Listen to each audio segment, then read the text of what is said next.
BPL upcoming, IPL অনেক discussion করেছি, BPL নিয়ে যে আলোচনাটা করব সেটা মোটামুটি আপনাকে চমকে দিতে পারে, এবং এই আলোচনাটা এমন একদিকে মন নিবে সেটা আপনাকে আরো বেশি চমকে দিবে। বিশ্বাস করুন, সত্যি সত্যি আপনাকে চমকে যেতে হবে। বিমান ডিস্টার্ব করছে, করুক, বিমান চলে গেছে মোটামুটি। এবারের বিপিএল এ কোনো একটা দল যেসব ক্রিকেটারকে দলে ফিরিয়ে তাদের স্কোয়াড বানানোর চেষ্টা করছেন, সেটার মধ্যে রয়েছেন জনি বেয়ারস্ট্রো, ডেভিড ওয়ার্নার, সেই হোপ, কেশব মহারাজ, ফিন অ্যালেন, সিকান্দার রাজা, এবং এর সাথে যতটুকু আমি জানতে পেরেছি যে সাকিব আল হাসানও রয়েছেন। তাসকিন আহমেদ তো থাকবেনই, মোস্তাফিজও রয়েছেন। এই যে টিমটার কথা আমি বললাম এখানটায়, যে 9 জন ক্রিকেটার এবং বাকি 2 জন কাকে নেওয়া যায়, সেই 2 জনকে আসলে আপনারা বলবেন। মানে যেই দলে ডেভিড ওয়ার্নারের মতো ক্রিকেটার রয়েছেন, সাকিব আল হাসানের মতো ক্রিকেটার রয়েছেন, তাসকিন, শরীফুলের মতো ক্রিকেটার রয়েছেন, সেই হোপের মতো ক্রিকেটার রয়েছেন, সেই পার্টিকুলার দলে আরো 2 জনের জায়গাটা এখন পর্যন্ত নিশ্চিত না 11 করতে হলে। তারা কারা হতে পারে সেই উত্তরটা আপনারা দেবেন। দলটা কেমন হলো বুকে হাত দিয়ে বলুন তো, কেমন হলো? আমি শিওর আপনারা ভাবছেন যে এরকম একটা দল যদি আপকামিং বিপিএল আমরা দেখতে পাই, এই দলটারই আসলে শিরোপা জেতার চান্সটা অনেক বেশি হবে। They will be unbeaten, unparalleled, indomitable. But সত্যি কথা কি জানেন, এরকম কোন দল বিপিএল এ হচ্ছে না। আমি যে ক্রিকেটারদের নাম বললাম, এই ক্রিকেটারদের কেউ কেউ যদি 50% টাইমসে বিপিএল এ অ্যাভেলেবেল থাকেন, তাতেও আমরা, কিংবা ওই particular franchise Bangladesh premier league BPL কে এমন একটা উচ্চতায় নিয়ে যাবে, সোশ্যাল প্ল্যাটফর্মে এমন স্তুতি করবে যেন তিনি একদম চাঁদ হাতে পেয়েছেন। যেই ক্রিকেটারদের, যেই 9 জনের নাম বললাম, সেই 9 জনের কেউই আইপিএল এ দল পান নাই।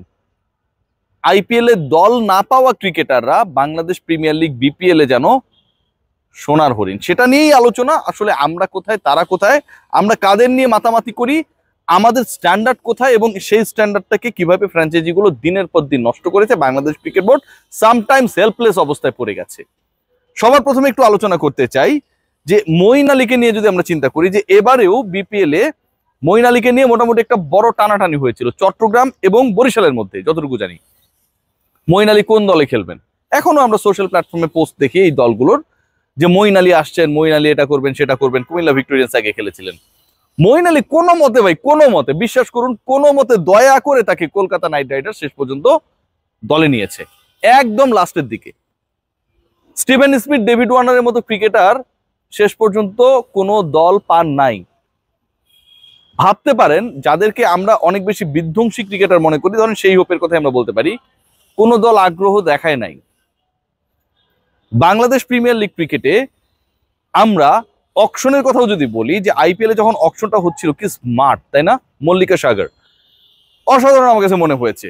স্মার্টলি হ্যান্ডেল করছিলেন, সিচুয়েশন ট্যাকেল করছিলেন, এবং 2 দিন ব্যাপী, এটা এমন না যে হচ্ছে ওই 3 ঘন্টা 4 ঘন্টার একটা অকশন হলো, মেগা অকশন, যেখানটায় প্রায় রেজিস্টার্ড ক্রিকেটারের সংখ্যা 500+, এবং সেই পার্টিকুলার অকশনে অনেকটা নির্ভুলভাবে পরিচালনা করেছেন। বাংলাদেশের ক্ষেত্রে আমরা এখন পর্যন্ত, শুরুর দিকে বরফ যুগে যখন বিপিএল হচ্ছিল, তখন আমরা হয়তো স্মার্ট অকশনার 1-2বারের জন্য পেয়েছিলাম, কিন্তু প্রতিবার বিপিএল হওয়া মানে ভুলে ভরা আমাদের অকশনার। কখনো কনসেন্ট্রেশন করতে পারে না, কখনো ওয়েল প্রিপেয়ার্ড না, এবং এগুলোর কারণে অনেক ক্ষেত্রেই দলগুলো কোনো পার্টিকুলার ক্রিকেটারকে নিতে গিয়ে কাছাকাছি নাম, মনে করেন ফরহাদ হোসেন আর ফরহাদ রেজা, এটা এক্সাম্পল দিলাম, এই যে একটা বিভ্রান্তির মধ্যে পড়ে, এটা আজকে নতুন না, প্রত্যেকটা এডিশনে ঘটে। আমাদের স্ট্যান্ডার্ডটা কোথায়? ক্রিকেটার আমরা আনতে পারি না মানলাম, অনেক প্রযুক্তি আমরা আনতে পারি না মানলাম, এত মেগা নিলাম দেশের বাইরে গিয়ে করতে পারি না মানলাম, একজন স্ট্যান্ডার্ড অকশনার আমরা হচ্ছে বিপিএল এ, বিপিএল পরিচালনার সাথে, নিলাম পরিচালনার সাথে আমরা যুক্ত করতে পারি না। আমাদের স্ট্যান্ডার্ডটা কোথায়, আমরা কোন জায়গায় রয়েছি? ইন্টারেস্টিং আরেকটা পার্ট আপনাদের সাথে শেয়ার করবো, এটা খুবই দারুণ। দেখুন, প্রত্যেকটা দল খরচ করেছে কত করে, সবগুলো 119 কোটি 75 লাখ, 119 কোটি 80 লাখ, মানে 120 কোটির যে ক্যাপটা দেয়া ছিল, ওইটা মোটামুটি সবাই ক্লোজলি করে ফেলেছে। এবং এই যে দলগুলা, 10টা দল, একটা সময় আরো কম দল ছিল, কখনো আইপিএল এ শুনেছেন যে অমুক দল তমুককে টাকা দেয় নাই? বাংলাদেশ প্রিমিয়ার লিগ বিপিএল এ যতবার খেলা হয়, খেলার থেকে আসলে ধুলাটা বেশি থাকে।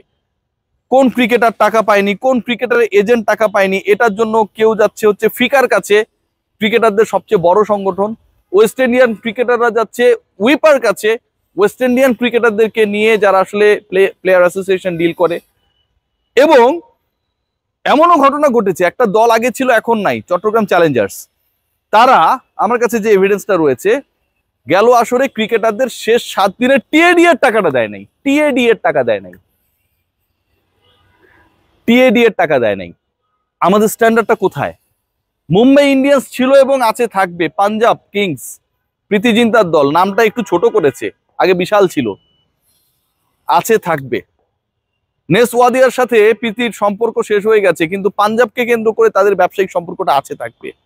আমাদের এই চট্টগ্রাম কতবার এসেছে গিয়েছে, খুলনা কতবার এসেছে গিয়েছে, ঢাকার নাম কতবার পরিবর্তিত হয়েছে, কত বাজে ব্র্যান্ডিং আমরা দেখেছি নানা সময়।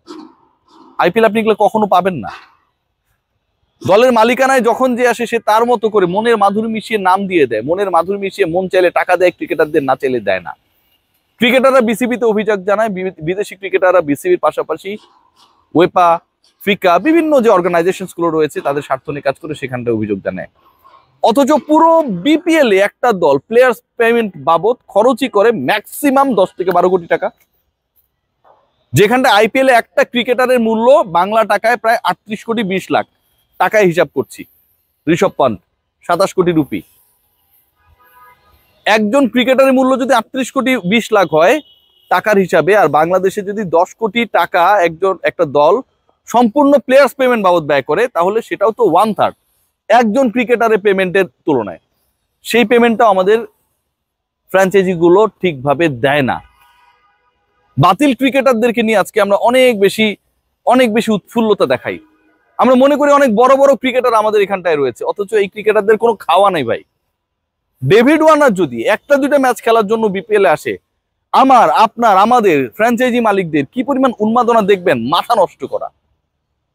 যে দলগুলোর ব্যাংক গ্যারান্টির টাকা দেওয়ার কথা, তারা সেই টাকা দেয়, সেই ফ্র্যাঞ্চাইজি নিয়েছে যেই কনসোর্টিয়াম, তার নামে না, একজন ব্যক্তি, তিনি বিসিবি কে টাকা জমা দেন বাংলাদেশ প্রিমিয়ার লিগ বিপিএল এর জন্য, এবং সেই টাকাটা বিসিবি নেয়। ব্যক্তি পর্যায় থেকে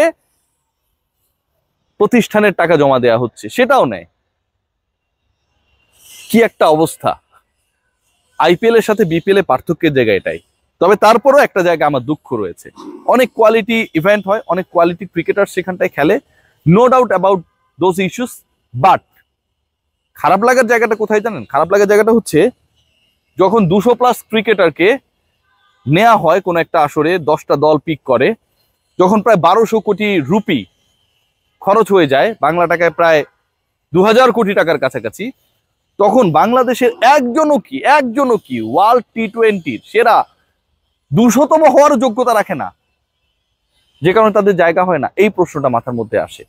সামটাইমস অনেক বিউটিফুল, কোয়ালিটিফুল, ট্রিমেন্ডাস আইপিএল বাংলাদেশের জন্য ক্রিকেটীয় বাস্তবতার থেকেও রাজনৈতিক প্রেক্ষাপটকে আমলে নিয়ে ক্রিকেটার সিলেকশনের মানদণ্ড হয়ে দাঁড়ায়। আমার গাট ফিলিং অন্তত তাই বলে। আর বিপিএল যা বললাম তাই। সবাই ভালো থাকবেন, টেক গ্রেট কেয়ার। একটা রিপোর্ট করেছিলাম এর আগে, আমি যখন একটা স্টেশনে ছিলাম, খোদ আম্পায়াররাও বিপিএল এর টিমগুলোর 6-7টা টিমের নাম বলতে পারে না। এটাই আমাদের বিপিএল এর স্ট্যান্ডার্ড। Take care.